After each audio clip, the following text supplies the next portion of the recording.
Hello बच्चों, कैसे हैं आप? बच्चों, आज हम पढ़ेंगे कक्षा 8 सामाजिक अध्ययन के अंतर्गत सामाजिक एवं राजनीतिक जीवन विषय का तीसरा पाठ, हमें संसद क्यों चाहिए। आप देख रहे हैं यहाँ पर, ये आपका पाठ 3, हमें संसद क्यों चाहिए। हम आपको बताएंगे इस पाठ से संबंधित प्रश्नों के उत्तर, लेकिन उससे पहले आइए देख लेते हैं एक झलक इस पाठ की, ताकि आपको पूरा पाठ अच्छे से समझ आ जाए और आप समझ सकें कि यहाँ पर जो कुछ बताया गया है किस प्रकार से आपको याद करना है। तो देख रहे हैं ना आप, यहाँ पर है बच्चों, ये आपके लिए पाठ 3, हमें संसद क्यों चाहिए। और इसके बाद जैसे ही यहाँ पर पाठ समाप्त होता है बच्चों, हम आपको लिए चलेंगे पाठ से संबंधित प्रश्नों के उत्तरों पर। आप उन्हें अपनी नोटबुक में नोट करें, उन्हें अच्छी प्रकार से याद करेंगे। तो देख रहे हैं ना आप, ये आपका पाठ 3, हमें संसद क्यों चाहिए। आप इस वीडियो को बच्चों यहाँ पर रोक कर देख सकते हैं, पढ़ सकते हैं पाठ को, और चाहे तो अपनी पाठ्य पुस्तक से भी, लेकिन एक बार इस पाठ को ज़रूर से ज़रूर पढ़ें। और ध्यान रहे बच्चों, इसी प्रकार सभी पाठों के प्रश्नों के उत्तर आप यहाँ से देख सकते हैं बच्चों। यदि अभी तक आपने चैनल को सब्सक्राइब नहीं किया तो चैनल को सब्सक्राइब अवश्य कर दें, बेल आइकन भी दबा दें, ताकि आपको आने वाली प्रत्येक पाठ की वीडियो की नोटिफिकेशन मिलती रहे।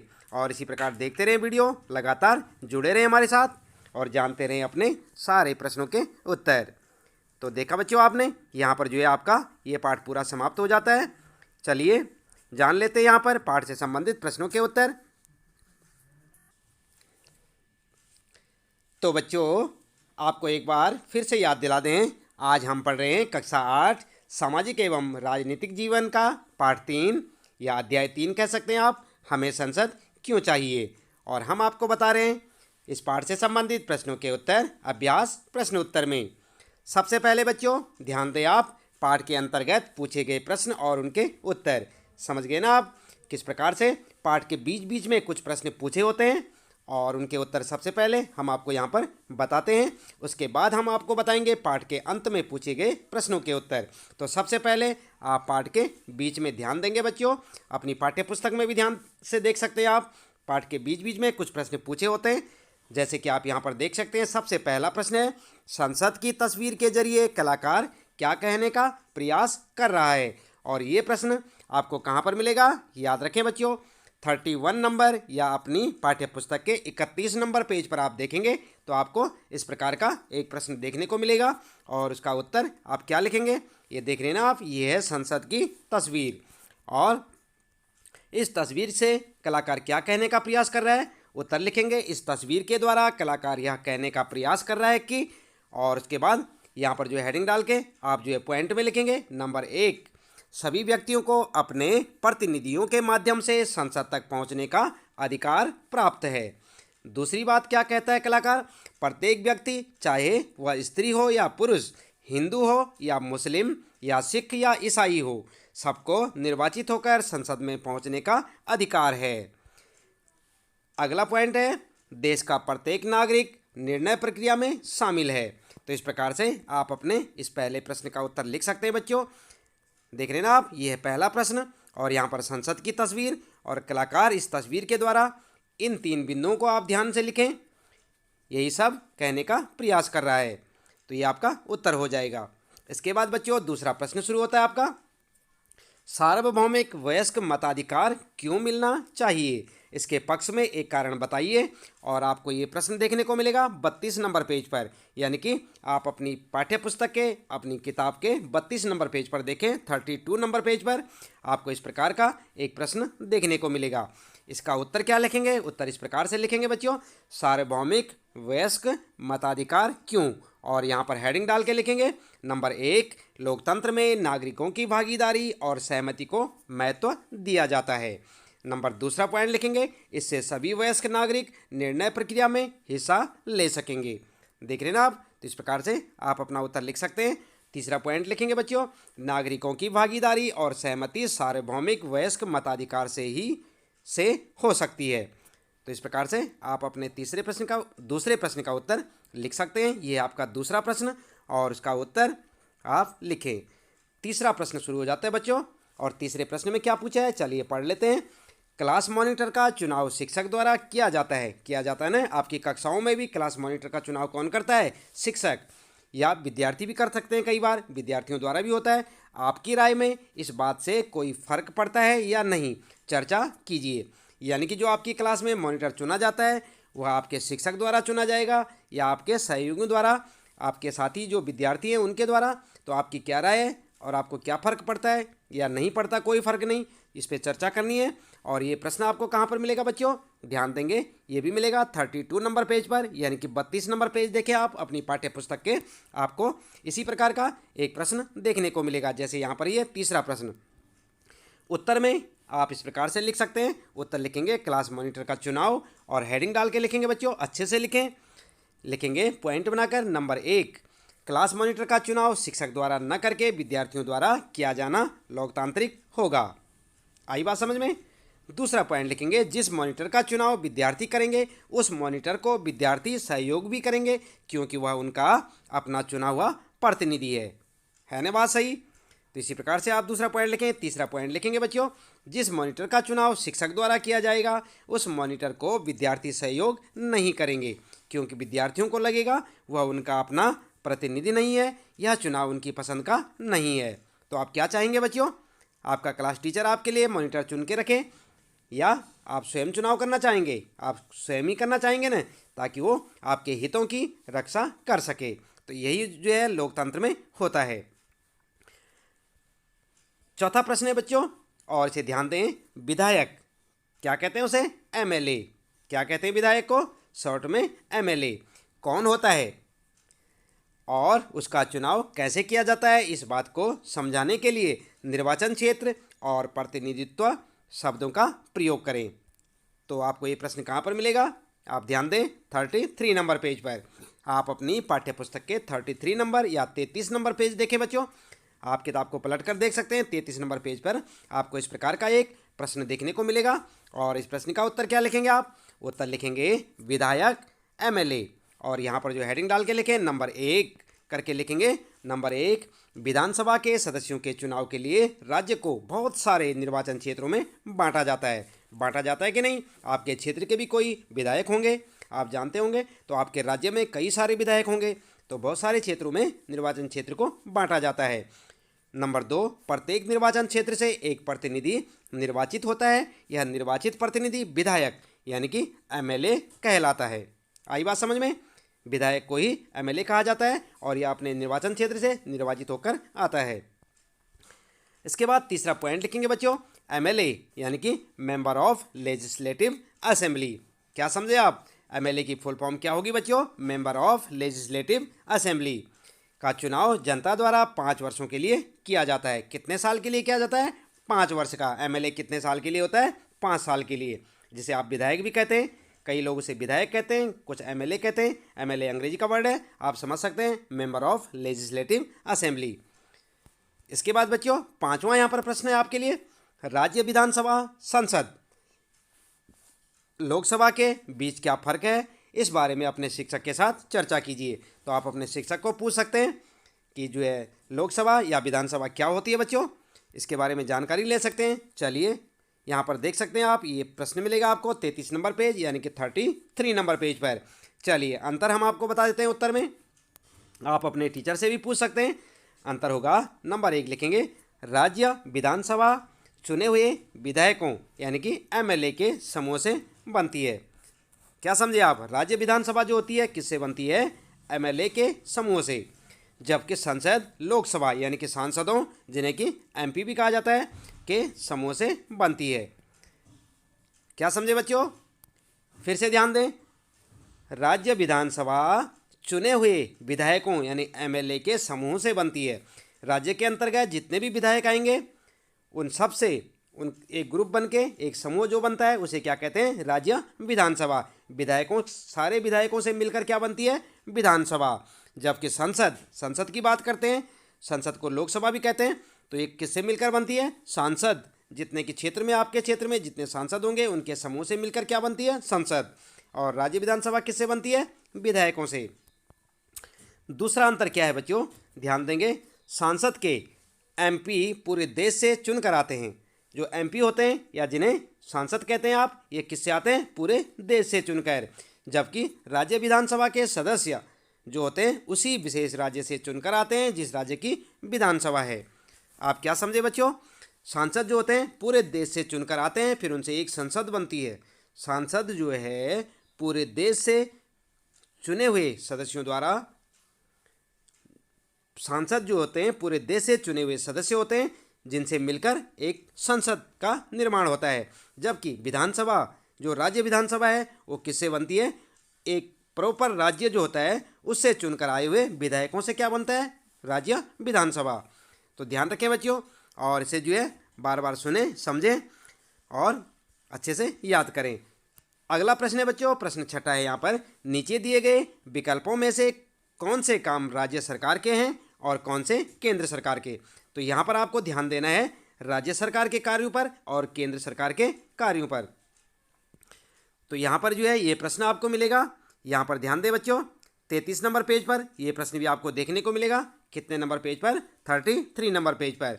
और यहाँ पर आप क्या करेंगे? पहले क को पढ़ेंगे, चीन के साथ शांतिपूर्ण संबंध रखा जाएगा। ख, मध्य प्रदेश में बोर्ड के तहत आने वाले सभी स्कूलों में कक्षा 8 को बोर्ड की परीक्षाओं से बाहर रखा जाएगा। और ग वाला है यहाँ पर, अजमेर और मैसूर के बीच एक नई रेलगाड़ी चलाई जाएगी और 1000 रुपये का नया नोट जारी किया जाएगा। तो ये आपने ध्यान देना है, इन जो यहाँ पर जो कार्य बताए गए हैं क, ख, ग, घ, ये 4 कार्य आप देख रहे हैं यहाँ पर, 1, 2, 3 और 4। इनमें से आपको बताना है कि कौन सा राज्य सरकार के अधीन है और कौन सा केंद्र सरकार के। तो उत्तर में क्या लिखेंगे? उत्तर इस प्रकार से लिखेंगे बच्चों, क वाला जो है कार्य होगा ये किसका होगा? केंद्र सरकार का। क वाला कौन सा? आप देख सकते हैं फिर से, चीन के साथ शांतिपूर्ण संबंध रखा जाएगा। तो ये कार्य किसका होगा? केंद्र सरकार का। इस बारे में सोचने का और फैसला लेने का अधिकार किसको होगा? केंद्र सरकार को। वहीं मध्य प्रदेश के बोर्ड के तहत आने वाले सभी स्कूलों में कक्षा 8 को बोर्ड की परीक्षाओं से बाहर रखा जाएगा। तो यहाँ पर किसकी बात की जा रही है? एक राज्य की बात। कौन सा राज्य? मध्य प्रदेश। तो मध्य प्रदेश के बोर्ड के तहत आने वाले सभी स्कूलों में कक्षा 8 की बोर्ड परीक्षाओं से बाहर रखा जाएगा छात्रों को। तो यहाँ पर क्या है? ये किसका कार्य है? राज्य सरकार का, क्योंकि ये राज्य से जुड़ा हुआ प्रश्न है। बात करते हैं यहाँ पर, अजमेर और मैसूर के बीच एक नई रेलगाड़ी चलाई जाएगी। तो ये किसका होगा?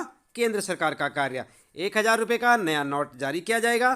तो ये किसका कार्य होगा? ये भी केंद्र सरकार का, क्योंकि जो नोट जारी किए जाएंगे ये किससे किए जाएंगे? किसके आदेश पर? केंद्र सरकार के। तो इस प्रकार से आप अपने उत्तर लिख सकते हैं। क वाले का लिखेंगे केंद्र सरकार, ख वाले का राज्य सरकार, ग वाले का केंद्र सरकार और घ वाले का भी केंद्र सरकार।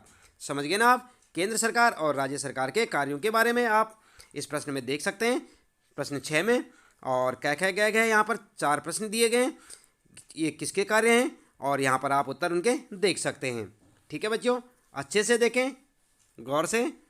इसके बाद 7वां प्रश्न है यहाँ पर, निम्नलिखित शब्दों को रिक्त स्थानों में भरें। और ये प्रश्न भी आपको मिलेगा बच्चों 33 नंबर पेज पर। किस पर? अपनी पाठ्य पुस्तक के 33 नंबर पेज पर देखें। इस प्रकार से आपको एक प्रश्न मिलेगा, इसमें लिखा है सार्वभौमिक वयस्क मताधिकार विधायकों प्रतिनिधियों। प्रत्यक्ष रूप से हमारे समय में लोकतांत्रिक सरकारों को आमतौर पर प्रतिनिधिमूलक लोकतंत्र की संज्ञा दी जाती है। प्रतिनिधिमूलक लोकतंत्र में लोग, और यहाँ पर जो आपके लिए रिक्त स्थान छोड़ रखा है, खाली जगह, यहाँ पर आपको कुछ लिखना है, हम आपको बताएंगे। आप लगातार जुड़े रहें हमारे साथ और देखते रहें इस प्रश्न को। हिस्सेदारी नहीं करते बल्कि चुनाव प्रक्रिया के जरिए अपने, और फिर यहाँ पर खाली आपके लिए, को चुनते हैं ये, फिर यहाँ पर खाली पूरी जनता के बारे में मिलकर फैसला लेते हैं। आज के दौर में ऐसी किसी सरकार को लोकतांत्रिक नहीं कहा जा सकता जो अपने लोगों को, फिर यहाँ पर खाली है, ना देती हो। इसका मतलब यह है कि देश के सभी वयस्क नागरिकों को वोट देने का अधिकार होता है। तो कितनी जगह आपके लिए यहाँ पर खाली है? ध्यान देंगे, 1, 2, 3, यहाँ पर जो है तीसरी जगह खाली है और यहाँ पर चौथी जगह खाली है। तो इन पे आपको जो इन जगह पे कुछ लिखना है, तो क्या लिखेंगे आप? फर्स्ट वाली खाली जगह पे लिखेंगे प्रत्यक्ष रूप से, सेकेंड वाली में प्रतिनिधियों, और यहाँ पर जो थर्ड में विधायक और फोर्थ में सार्वभौमिक वयस्क मताधिकार। समझ गए ना आप? जो 4 जगह आपके लिए खाली हैं उन चारों जगहों में उत्तर में आप क्या लिखेंगे? इनको भरेंगे आप वहाँ पर, और आपके प्रश्न का उत्तर हो जाएगा बच्चों। देख रहे ना आप, ये 7वां प्रश्न है और 7वें प्रश्न में यहाँ पर जो है 1, 2, 3 और 4 जगह खाली हैं। और इन 4 जगहों पर आप इस प्रकार से इन चारों को अलग अलग लिख सकते हैं। इसके बाद बच्चों 8वां प्रश्न है यहाँ पर, आप पढ़ चुके हैं कि पंचायत राज या विधायिका या संसद के लिए चुने जाने वाले ज़्यादातर निर्वाचित प्रतिनिधियों को 5 साल की अवधि के लिए चुना जाता है। ऐसा क्यों है कि जनप्रतिनिधियों को केवल कुछ सालों के लिए ही चुना जाता है, जीवन भर के लिए नहीं? तो आप जानते हैं बच्चों ऐसा क्यों है, केवल जो है सभी को जो है 5 साल के लिए ही क्यों चुना जाता है, आजीवन या जीवन भर के लिए क्यों नहीं? तो आपका उत्तर क्या लिखना है हम आपको बताते हैं। आप ध्यान दें, ये प्रश्न भी आपको 33 नंबर पेज पर मिलेगा और उत्तर में आप इस प्रकार से लिख सकते हैं, निर्वाचित प्रतिनिधियों का चुनाव निश्चित समय के लिए, और नंबर 1 लिखेंगे, जीवन भर के लिए प्रतिनिधियों का चुनाव उन्हें निरंकुश बना सकता है, यानी कि वो मनमानी करने लग जाएंगे क्योंकि उन्हें किसी बात का डर नहीं रहेगा। उन्हें लगेगा कि हम तो हमेशा के लिए जो है नेता बन चुके हैं और अब वे उल्टे सुल्टे काम, गलत सलत कार्य करने लग जाएंगे। उन्हें किसी का डर या भय नहीं रहेगा, इसलिए उन्हें केवल सीमित समय अवधि के लिए या कम समय के लिए ही चुना जाता है। फिर वो जो है अपनी मेहनत और ईमानदारी से अच्छे अच्छे कार्यों को कर सकते हैं। नंबर 2 पॉइंट लिखेंगे, निश्चित अवधि के लिए प्रतिनिधियों का चुनाव लोगों को यह जांचने परखने का मौका देता है कि उनका प्रतिनिधि उनके हितों का ध्यान रखता है या नहीं। दूसरी बात यह है बच्चों कि कम समय के लिए जब उन्हें चुना जाता है तो लोगों को पता चल जाता है कि जो उन्होंने प्रतिनिधि चुना है वह अच्छा कार्य कर रहा है या नहीं कर रहा है, लोगों के हितों का ध्यान रखता है कि नहीं रखता। और 3 पॉइंट लिखेंगे, निश्चित अवधि के चुनाव से प्रतिनिधियों को इस बात का भय रहता है कि यदि उन्होंने जनता के हितों के लिए काम नहीं किया, अगली योजना में उन्हें हटाया भी जा सकता है।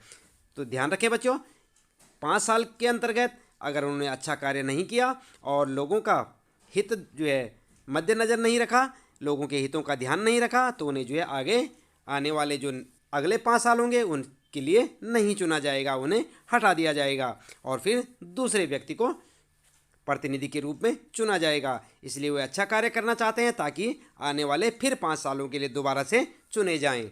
तो ध्यान रखें बच्चों, इस प्रकार से आप इस प्रश्न का उत्तर लिख सकते हैं। ये 8वां प्रश्न है आपका और इसका उत्तर आप इस प्रकार से दे सकते हैं। बात करते हैं बच्चों, अगला 9वां प्रश्न है यहाँ पर, आप यह पढ़ चुके हैं कि सरकार की कार्यवाहियों पर अपनी सहमति या असहमति व्यक्त करने के लिए लोग केवल चुनाव का ही इस्तेमाल नहीं करते बल्कि वे दूसरे रास्ते भी अख्तियार करते हैं। क्या आप छोटे से नाटक के जरिए इस तरह 3 तरीके बता सकते हैं? और ये प्रश्न आपको मिलेगा बच्चों, ये भी 33 नंबर या 33 नंबर पेज पर देखने को मिलेगा। कौन सा? 9वां प्रश्न। यहाँ पर जो है बच्चों उत्तर में लिखेंगे, आप विद्यार्थी नाटक स्वयं आयोजित करें। नीचे कुछ संकेत दिए गए हैं, तो नाटक तो आपको स्वयं से करना है, इसे आप लिखें नहीं, इसे आप ध्यान रखें। क्या करना है आपको? उत्तर में आपको लिखना है, यहाँ से शुरू करना है आपने पॉइंट से, इसको आप जो है केवल ध्यान में रखें। विद्यार्थी नाटक स्वयं करें, इसे आप लिखें नहीं, अपनी नोटबुक में आप इसे ना लिखें, इस लाइन को ना लिखें, आपको नाटक करना है। और नीचे आपके लिए कुछ संकेत दिए गए हैं और संकेत क्या है बच्चों? नंबर 1, विद्यार्थियों का एक समूह सरकार की गलत नीतियों के खिलाफ जुलूस निकालने या नुक्कड़ नाटकों या सार्वजनिक सभाओं के नाटक का मंचन कर सकता है। नंबर 2, विद्यार्थियों का एक समूह सरकार की गलत नीतियों के खिलाफ लेख लिखने का मंचन कर सकता है। नंबर 3 है, विद्यार्थियों का एक समूह इलेक्ट्रॉनिक मीडिया के माध्यम से सरकार की गलत नीतियों के खिलाफ नाटक का मंचन कर सकता है। क्या समझे आप? आपको ये सारी चीज़ें एक्टिविटीज़ के अंदर करनी होती हैं बच्चों, और ये जो 9वां प्रश्न है आपका, इसमें आपको समझना है। ठीक है, इस प्रकार के आपको नुक्कड़ नाटक या मंचन आदि करके दिखाने हैं। यहाँ पर जो है फिर 10वां प्रश्न शुरू हो जाता है बच्चों। नीचे दी गई तालिका के आधार पर नीचे दिए गए प्रश्नों के उत्तर दें, और ये प्रश्न आपको मिलेगा 35 नंबर पेज पर। आप देख सकते हैं अपनी पाठ्यपुस्तक के 35 नंबर पेज, यानी 35 नंबर पेज देखें आप अपनी किताब के, और वहाँ पर आपको 8वीं लोकसभा के चुनाव का परिणाम यहाँ पर देख सकते हैं बच्चों। ध्यान दें, आपको ये जो 10वां प्रश्न है कहाँ पर मिलेगा? 35 नंबर पेज पर। ठीक है, और इस प्रकार के प्रश्न में यहाँ पर जो है एक टेबल आपको देखने को मिलेगी बच्चों। इस टेबल में आप देख सकते हैं सबसे ऊपर यहाँ पर राजनीतिक दल, निर्वाचित सांसदों की संख्या, और यहाँ पर राष्ट्रीय दल, और उसके बाद राष्ट्रीय दलों के नाम होंगे यहाँ पर भारतीय जनता पार्टी, भारतीय कम्युनिस्ट पार्टी, भारतीय कम्युनिस्ट पार्टी मार्क्सवादी, और यहाँ पर जो है इंडियन स्पेशलिस्ट, और भारतीय राष्ट्रीय कांग्रेस, जनता पार्टी, लोकदल, क्षेत्रीय दल, ऑल इंडिया अन्ना द्रमुक, और साथ ही साथ ये बहुत सारे आप देख सकते हैं बच्चों। यहाँ पर आप अपने हिसाब से इनके नाम देख सकते हैं। यहाँ पर ये सारे नाम आप पढ़ें और उसके बाद इनमें जो है सदस्यों की संख्या दी हुई है, इसे भी आप ध्यान दें, इसे एक बार गौर कर लें, इसे आप ध्यानपूर्वक देखें इस टेबल को। इसके बाद यहाँ पर नोट करें आप, 1984 में असम और पंजाब में लोकसभा चुनाव नहीं हुए थे। और आपके लिए अब प्रश्न यहाँ पर आता है। पहला प्रश्न आपके लिए इसमें, कौन सरकार बनाएगा, क्यों? तो बता सकते हैं आप इस टेबल को देखकर कि कौन सरकार बनाएगा और क्यों। जिसके सबसे ज़्यादा सांसद निर्वाचित होंगे, सरकार उसकी ही बनेगी। तो आप देख सकते हैं यहाँ पर सबसे ज़्यादा किसके हैं सरकार में निर्वाचित सदस्य, 404, और किसके हैं, भारतीय राष्ट्रीय कांग्रेस के। तो यहाँ पर जो है बच्चों उत्तर में आप क्या लिखेंगे, उत्तर लिखेंगे भारतीय राष्ट्रीय कांग्रेस पार्टी सरकार बनाएगी, क्योंकि इस पार्टी के पास सर्वाधिक 404 निर्वाचित सदस्य हैं या प्रतिनिधि हैं, जो कुल निर्वाचित प्रतिनिधियों की संख्या के 50% से अधिक हैं। आई बात समझ में? सरकार किसकी बनेगी, कौन सरकार बनाएगा और क्यों, कौन बनाएगा सरकार? ध्यान दें बच्चों, टेबल में देखा आपने, मैंने आपको कहा था कि आप टेबल देखें। सबसे ज़्यादा सदस्य किसको दिख रहे हैं आपको, 404, किसके? ये भारतीय राष्ट्रीय कांग्रेस के। तो इन्हीं की सरकार बनेगी। याद रखें आप, ये टेबल आपके लिए इसीलिए दे रखी है कि आप जो टेबल को जो है ऑब्जर्व करेंगे, जांचेंगे टेबल को। दूसरा प्रश्न आता है यहाँ पर आपके लिए, विपक्ष किसको कहा जाएगा, उसकी क्या भूमिका है? तो आप देख सकते हैं बच्चों, उत्तर में लिखेंगे वे सभी राजनीतिक दल जो सरकार में शामिल नहीं हैं विपक्ष कहलाते हैं। जैसे तेलुगु देशम पार्टी मुख्य विपक्षी दल है। विपक्ष का कार्य सरकार की कमियों को जनता के सामने लाना होता है। तीसरा प्रश्न है बच्चों, लोकसभा में चर्चा के लिए कौन उपस्थित होंगे? उत्तर लिखेंगे राष्ट्रीय व क्षेत्रीय दलों के वे सभी सदस्य जो किसी भी निर्वाचन क्षेत्र से सांसद के रूप में निर्वाचित हुए हैं। ठीक है। चौथा प्रश्न है यहाँ पर, क्या यह प्रक्रिया कक्षा 7 में पढ़ाई गई प्रक्रिया जैसी ही है? उत्तर लिखेंगे हाँ, यह प्रक्रिया कक्षा 7 में पढ़ाई गई प्रक्रिया जैसी ही है। आप लिख सकते हैं इस प्रकार से। फिर उसके बाद बच्चों 10वें पाठ के जो 10वां प्रश्न था उसके 4 प्रश्न थे यहाँ पर। इसके बाद फिर 11वां प्रश्न शुरू हो जाता है और यहाँ पर पृष्ठ 28 पर दिए गए चित्र में 1962, ध्यान दें आप अपनी पाठ्य पुस्तक के 28 नंबर पेज पर देख सकते हैं। तो यहाँ पर जो है दिए गए चित्र में 1962 में हुए तीसरे लोकसभा चुनाव के परिणाम दिखाए गए हैं। इस चित्र के आधार पर निम्नलिखित सवालों के जवाब दें। तो आप कहाँ पर देखेंगे, पृष्ठ संख्या 28 पर, और फिर उस चित्र को देखकर इन सवालों के जवाब देने। और सवाल क्या हैं, ये हैं आपके सवाल। क, ख, ग। क में है लोकसभा में किस राज्य के सांसद सबसे अधिक हैं, आपके विचार से ऐसा क्यों है? ख है लोकसभा में किस राज्य के सांसदों की संख्या सबसे कम है? ग वाला प्रश्न है, किस राजनीतिक दल ने सभी राज्यों में सबसे ज़्यादा सीटें जीती हैं? और अगला है घ वाला प्रश्न, आपके राज्य में कौन सा दल सरकार बनाएगा, कारण बताइए। तो आप देख सकते हैं बच्चों इलेक्शन रिजल्ट में यहाँ पर जो है इस प्रकार का एक चित्र मिलेगा आपको। 28 नंबर पेज पर इलेक्शन रिजल्ट होगा। आप यहाँ पर जो है ये आपको क्लियर है, साफ साफ नहीं दिख रहा है। आप अपनी पाठ्य पुस्तक के 28 नंबर पेज पर जाएं, वहाँ पर देखें, आपको इन सारे सवालों के या सारे प्रश्नों के उत्तर मिल जाएंगे। ठीक है बच्चों, तो इस प्रकार की एक टेबल देख सकते हैं आप। और उत्तर में आप लिखेंगे, उत्तर इस प्रकार से लिखेंगे, 1962 में हुए तीसरी लोकसभा चुनाव के परिणाम। नंबर 1, लोकसभा में उत्तर प्रदेश के सांसद सबसे अधिक हैं, क्योंकि यहाँ की जनसंख्या अन्य राज्यों की तुलना में अधिक है ना बच्चों? कहाँ पर है? उत्तर प्रदेश में। और इसके बाद दूसरा, मणिपुर और त्रिपुरा राज्यों के सांसदों की संख्या सबसे कम है। तो आप अपने 28 नंबर पेज पर देखें, वहाँ पर आपको दिखाई देगा कि मणिपुर और त्रिपुरा राज्य के सांसदों की संख्या सबसे कम है। तीसरा है यहाँ पर, कांग्रेस ने 2 सभी राज्यों में सबसे ज़्यादा सीटें जीती हैं। संसद में पूछे गए एक प्रश्न का उदाहरण आप देख सकते हैं बच्चों, इस प्रकार से देख रहे हैं ना आप। ये प्रश्न है संसद में पूछा हुआ। तो क्या पूछा है यहाँ पर, लोकसभा, ध्यान रखें बच्चों, यहाँ पर जो है आप देख सकते हैं लोकसभा और दिनांक 30 नवंबर 2007 उत्तर के लिए। और इसी प्रकार से आप जो है एक टेबल की तरह बना सकते हैं और आपका उत्तर स्पष्ट हो जाएगा। इसके बाद बच्चों अगला यहाँ पर 12वां प्रश्न आता है आपके लिए। फिर उपरोक्त प्रश्न के माध्यम से महिला और बाल विकास मंत्री से क्या जानकारी मांगी जा रही है? अगर आप सांसद होते तो कौन से 2 सवाल पूछते? आई बात समझ में? उत्तर में आप लिख सकते हैं स्कूलों में जंक फूड पर पाबंदी लगाने के लिए सरकार से कौन कौन से कदम उठाए हैं। सरकार ने कौन कौन से कदम उठाए हैं? तो नंबर 1 नंबर 2 करके लिखेंगे। जिन स्कूलों ने जंक फूड पर पाबंदी नहीं लगाई उनको दंड देने का क्या प्रावधान किया गया है? और यदि जंक फूड खाने से किसी छात्र की मृत्यु हो जाती है तो उसके माता पिता को कितनी क्षतिपूर्ति दी जाएगी, उसका प्रावधान किया गया है। ठीक है, तो इस प्रकार के यदि आप सांसद होते तो प्रश्न पूछ सकते थे। कौन से? पहला प्रश्न और आपका दूसरा प्रश्न। तो ये आपका उत्तर भी हो जाएगा। इसके बाद बच्चों आगे बात करते हैं 13वें प्रश्न पे। और यहाँ पर पूछा गया है 13वां प्रश्न है आपका, इस तालिका को देखने के बाद क्या आप यह कह सकते हैं कि पिछले 50 सालों में चुनाव में जनता की सहभागिता कम हुई है या बढ़ी है, या शुरुआती वृद्धि के साथ प्रायः स्थिर रही है? तो आप देख सकते हैं बच्चों ये प्रश्न आपको मिलेगा 39 नंबर पेज पर। कितने पर? 39 नंबर पेज पर आप देखेंगे। और यहाँ पर जो है इस प्रकार से आपको एक टेबल देखने को मिलेगी बच्चों, और आप इसे ध्यानपूर्वक देखें, इस टेबल की जांच करें आप। उसके बाद उत्तर में आप लिखेंगे जनता की सहभागिता में उतार चढ़ाव आए हैं। उत्तर क्या लिखेंगे आप? जनता की सहभागिता में उतार चढ़ाव आए हैं। 14वां प्रश्न है बच्चों, आपको संसद में महिलाओं की कम संख्या का क्या कारण समझ में आता है? चर्चा करें। समझ गए ना आप? संसद में महिलाएं कम क्यों हैं, इसका कारण आपने बताना है। उत्तर में लिखेंगे आप बच्चों, ये प्रश्न मिलेगा आपको 40 नंबर पेज पर।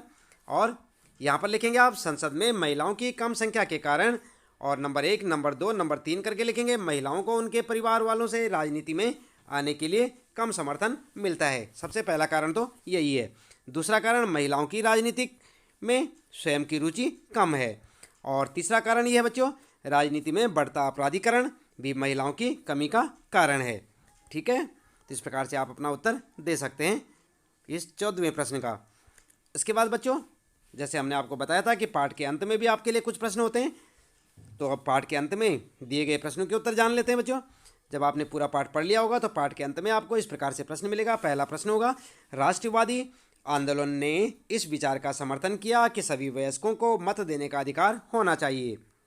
ठीक है, तो यहाँ पर जो है उत्तर में लिखेंगे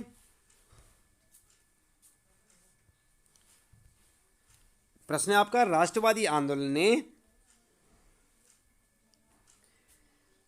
इस विचार का समर्थन किया कि सभी वयस्कों को मत देने का अधिकार होना चाहिए। तो यहाँ पर होगा, साथ में आप देख सकते हैं प्रश्न पूरा होगा।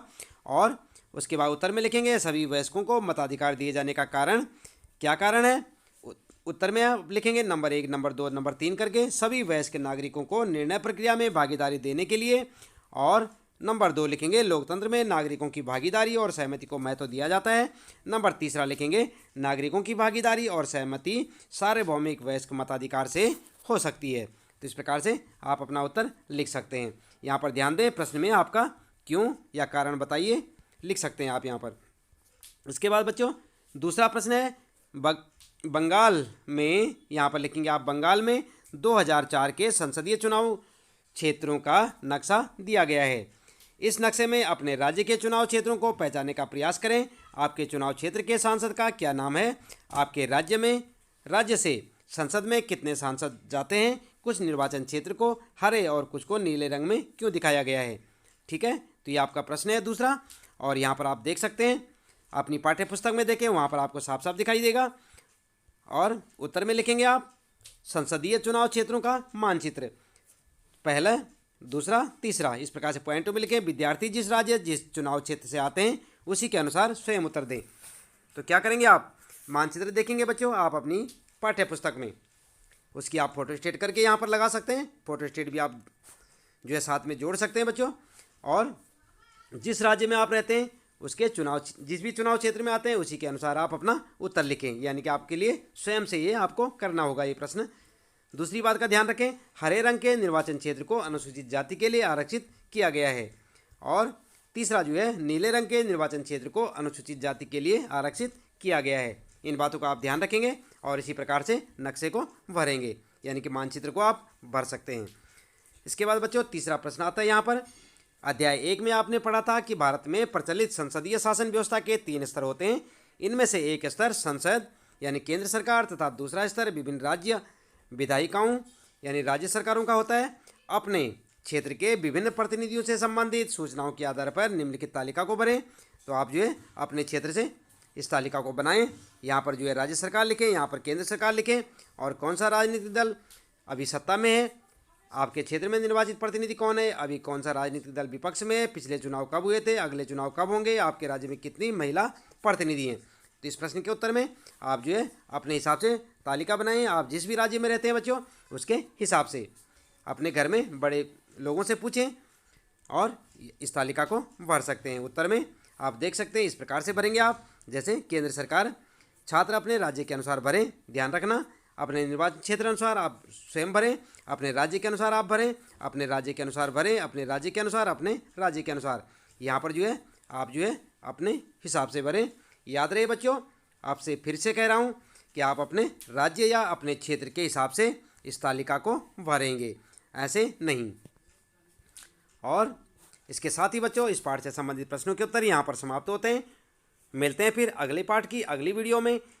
याद रहे, यदि अभी तक आपने चैनल को सब्सक्राइब नहीं किया तो चैनल को सब्सक्राइब अवश्य कर दें, बेल आइकन भी दबा दें ताकि आपको इसी प्रकार अपने सारे प्रश्नों के उत्तर मिलते रहेंगे और जो आने वाली वीडियो होगी उसकी नोटिफिकेशन भी आपको मिलती रहेगी। साथ ही साथ बच्चों कक्षा 8 हिंदी वसंत और हिंदी व्याकरण के सभी पाठों को पढ़ने के लिए भी आप चैनल को सब्सक्राइब कर सकते हैं और इसी प्रकार लगातार देखते रहें वीडियो, हमारे साथ जुड़े रहें। आपका दिन शुभ हो।